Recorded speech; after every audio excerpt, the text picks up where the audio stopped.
Hey, Nick, we just wanted to say thank you for one of the most treasured items in our collection. This is absolutely amazing. This haunted Carbonite Lifecast face is awesome. Thank you very much.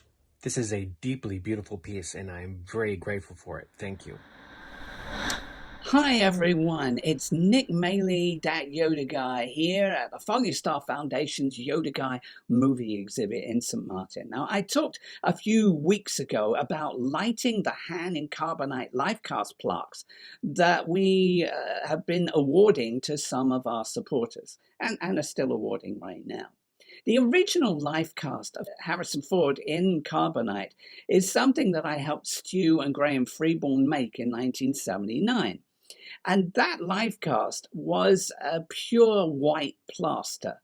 And really, it was that event that I wanted to commemorate when I was making these plaques. But pure white really sort of flattens the features in regular light. It looks kind of plain and washed out. So I decided to make the plaques toned. I put shading to add depths, on one side and highlights on the other side to make it look the way it was in the movie, to have that pattern of light.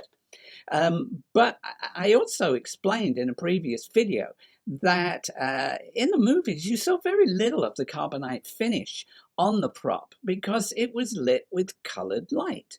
And I recommended using low-watt LED spotlight bulbs to achieve that particular look. Now, I've seen some of what some of the recipients have done and how they interpreted my words. And today I want to clarify a few things about how to apply that lighting. So, firstly, I'm not suggesting that you turn off all the lights and flood the cast with colored light. You need to leave a little low-level, ordinary ambient light to light the room, generally, dimly, and put your LEDs above and to the right of Han as you're looking at him. So you find a balance between those light sources so that the color accents the plaque where it falls, but doesn't completely overwhelm it, because too much colored light is as bad as no colored light at all. So those of you who've already bought those lights, I'm suggesting that you introduce, ordinary light to the room as well. If you've got a bulb that provides a lot of light, then you would put more light in the room. And if you've got bulbs that produce a little light, then, you put less in because it's more dramatic in a darker room. A lot of these bulbs that I'm talking about actually have controls, so you can dim the light. So if it's too bright, just take it down a little bit. You don't want it to overwhelm the piece. So the second point that I wanted to make is that, really, for those of you who haven't bought your lights yet, spotlights are going to be better than floodlights, because a floodlight floods everything in the vicinity, and the background is going to be, as red or as blue as the side of the face, or even, the dark side of the face.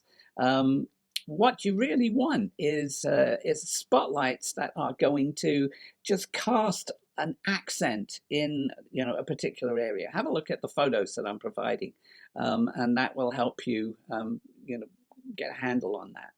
Now, these spots are very cheap.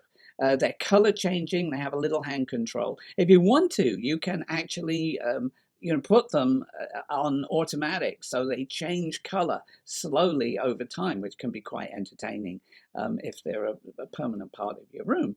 Or you can set them so that they're going to be the same as they were in the movie. And, you buy them on Amazon or eBay. With a color changing lamp, you can switch between the red that you saw on ESP or the blue that you saw in Return of the Jedi. They were lit quite differently, but with colored light.